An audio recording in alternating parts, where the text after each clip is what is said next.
Smart village परियोजना के नाम पर 1 करोड़ 13 लाख रुपए की ठगी का मामला सामने आया है, जिससे व्यापारिक जगत में हड़कंप मच गया। इस संबंध में स्पीड कॉम इंटरनेट सर्विसेज प्राली के निदेशक देवेशानंद दिगंबर शिरोडकर ने पुलिस में शिकायत दर्ज कराई है। शिकायत के अनुसार डॉक्टर साजिद एंड सैयद ने खुद को भारत CSR नेटवर्क का अध्यक्ष बताते हुए गोवा में चल रही स्मार्ट विलेज परियोजना से जोड़कर व्यापारी का विश्वास जीता। सितंबर 2024 में शिकायतकर्ता से 50 लाख रुपए के चेक के माध्यम से लिए गए थे। इसके बाद परियोजना के नाम पर इंटरनेट हॉटस्पॉट, फाइबर नेटवर्क और CCTV इंस्टॉलेशन जैसे कार्य कराए गए, जिस पर करीब 63 लाख रुपए खर्च होने का दावा किया गया। आरोपी ने सरकारी अधिकारियों के साथ बैठकों के फर्जी फोटो और दस्तावेज दिखाकर प्रोजेक्ट को वैध बताया है, लेकिन बाद में कोई भुगतान नहीं किया गया। 1 करोड़ 13 लाख 4,586 रुपए की ठगी का आरोप लगाया गया है। पुलिस ने शिकायत के आधार पर मामला दर्ज कर जांच शुरू कर दी है।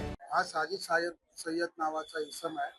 तो भारत CSR नेटवर्क म्हणून एक संस्था चालवतो आणि भारत CSR नेटवर्क जी त्याची संस्था आहे त्याच्यातर्फे तो CSR फंड सगळ्यांना अवेलेबल करून देतो आणि CSR फंडामधून तो बरीचशी कामं करून घेतो, असा आम्हाला दिखावा करण्यात आला आणि त्या पद्धतीमुळे आम्ही त्या दिखाव्यामध्ये आम्ही आलो आणि त्याच्यामुळे आणि त्यांनी आम्हाला सांगितलं की तुम्ही जी अमाऊंट भराल त्याच्या 100 टाइम्स तुमच्या अकाउंटमध्ये येणार आणि ते तुम्हाला खर्च करायचे आहेत आणि ते खर्च करून तुम्हाला हिशोब द्यायचा आहे। अशा पद्धतीने हा CSR फंड होता। हा CSR फंड दाखवताना त्याने आम्हाला गोवाचा CM, गोवाचा डेप्युटी मिनिस्टर शिरोडकर या सगळ्यांची आमची ओळख करून दिली। या सगळ्यांबरोबर आम्हाला मीटिंग दिली। त्याच्यानंतर एक 50 लाखाची अमाऊंट त्यांनी माझ्याकडनं चेकने त्याच्या अकाउंटमध्ये घेतली, ती एक डिपॉझिट म्हणून। आणि त्याच्याबद्दल त्यांनी हे असं बघा, हे आम्हाला त्यांनी पहिलं इन्व्हिटेशन पाठवलं सगळ्यांना। मीच नाही तर माझ्याबरोबर बऱ्याच सगळ्या कंपनीज त्याच्या CSR कंपनीमध्ये आम्ही त्याचे वेंडर झालो। त्याच्यानंतर हे बघा, हे अशा पद्धतीने त्याचं हे आहे। गोव्याचा CM हा डेप्युटी CM हे दोन्ही मिनिस्टरशी आमच्याशी त्याचे बोलणं करून दिलं। हा साजिद सय्यद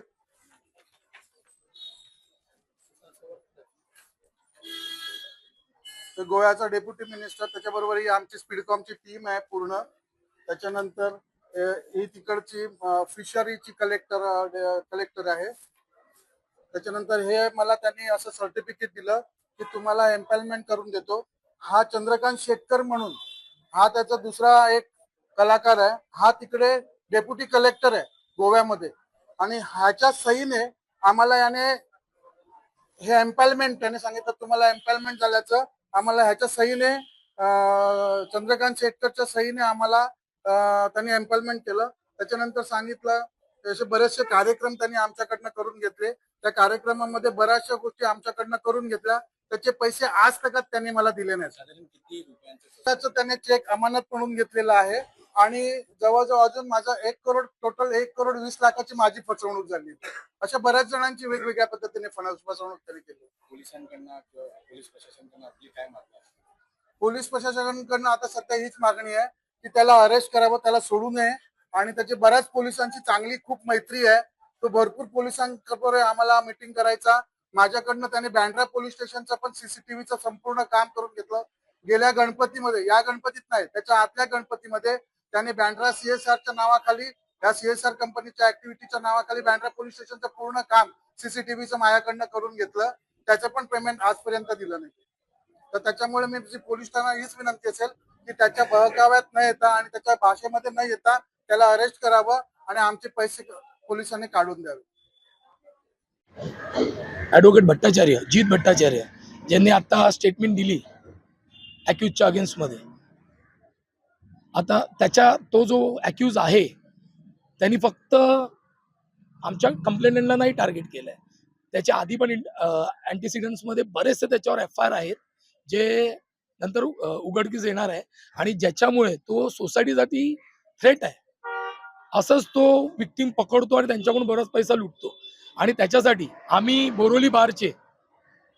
माझे बोरोली बारचे सेक्रेटरी लांडगे साहेब आणि असेच बोरोली बारचे बरेच ॲडव्होकेट पण याच्या अशा गोष्टीला निषेध करतायत आणि ते पण 2 शब्द सांगायला मागतात त्याच्यामध्ये। नक्कीच आता भट्टाचार्य साहेबांनी सांगितल्याप्रमाणे अशा प्रकारच्या ज्या मनोवृत्त्या असतात, जी पब्लिकला आणि सोसायटीला फसवून त्यांची आर्थिक फसवणूक करतात. अशा फसवणुकी करणाऱ्या जे आरोपी असतात त्यांच्या विरोधात आमचा बोरिवली ॲडव्होकेट बार पूर्णपणे ताकदीने उभा होत असतो आणि फिर्यादीला न्याय देण्याचा प्रयत्न करत असतो. त्यामुळे अशा वृत्तीला आम्ही नक्कीच येणाऱ्या काळात जेरबंद करू, जेलमध्ये ठेवण्याचा प्रयत्न करू आणि फिर्यादी झाली फसवणूक, ही जी आर्थिक जी फसवणूक आहे ती नक्कीच पोलिसांना विनंती करतो की ती फसवणूक झालेली रक्कम त्यांना मिळावी. हमने यही कहा गया कि पुलिस कस्टडी दिया जाए, क्योंकि जो अमाउंट इन्वॉल्व है 1,13,00,000 बहुत बड़ा अमाउंट है और ये कॉन मैन है और इन्होंने बहुत जन को ऐसे ही फंसाया है पहले भी, जिसका हम क्रिमिनल एंटीसीडेंट्स निकालने वाले हैं। और बहुत बड़े बड़े ऑनरेबल डिग्निटरीज जो है जिनका नाम इसके अंदर इन्होंने जो फिरियादी है उन्होंने उसके अंदर, वो फर्दर इन्वेस्टिगेशन का पार्ट है, अब हम सब नहीं बता सकते इसमें। कितने दिन की पीसी मिली है? 15 तारीख तक पीसी मिली है और उसके बाद कार्रवाई की जाएगी और हम जस्टिस पे भरोसा है, कोर्ट अपना काम करेगा। बाकी it is a part of further investigation. मैं जो ऑनरेबल डिग्निटरीज है, बड़े बड़े नाम, वो मीडिया के सामने ले नहीं सकता, बट वो प्रोसेस के टाइम पे आएंगे नाम। कुछ बात नहीं रखी है ऐसे तो, क्योंकि आज हॉलीडे कोर्ट था वैसे भी, तो हमने तो पीसी मांगा 15 तारीख तक का। क्योंकि देखो कैसा है, ये जो कॉनमैन जो होते हैं, ये थ्रेट टू पब्लिक सोसाइटी, क्योंकि आज ये एक जन के साथ नहीं, कई जनों के साथ हुआ है। टाइम्स ऑफ इंडिया में भी उसके बारे में आया है। आरोपी की पहुंच बहुत बड़ी बताई जा रही है, क्या कहेंगे? है वायरल, वो ऐसे ही विक्टिम्स को टारगेट करते, बड़ा दिखाते खुद को और झांसे में लेते विक्टिम्स को कि मतलब अभी जैसे कि मैं अभी दिखाऊंगा कि मैं मिनिस्टर के साथ खड़ा हूँ या कोई बड़े नेता के साथ खड़ा हो, तो ऑब्वियसली जो विक्टिम है, जो फिरियादी है, उनको तो भरोसा होगा कि ये हमारा काम करेंगे और उन्हें ऐसे ही फेक चीज़ें इनको बताएगी कि गवर्नमेंट का प्रोजेक्ट है, आपको वेंडर के हिसाब से हम ले रहे हैं और इतना बड़ा स्कैम किया इनके साथ और बाद में गायब हो गए। नेताओं की हाँ नाम मैं अभी लेना नहीं चाहूँगा, क्योंकि वो इन्वेस्टिगेशन का पार्ट है।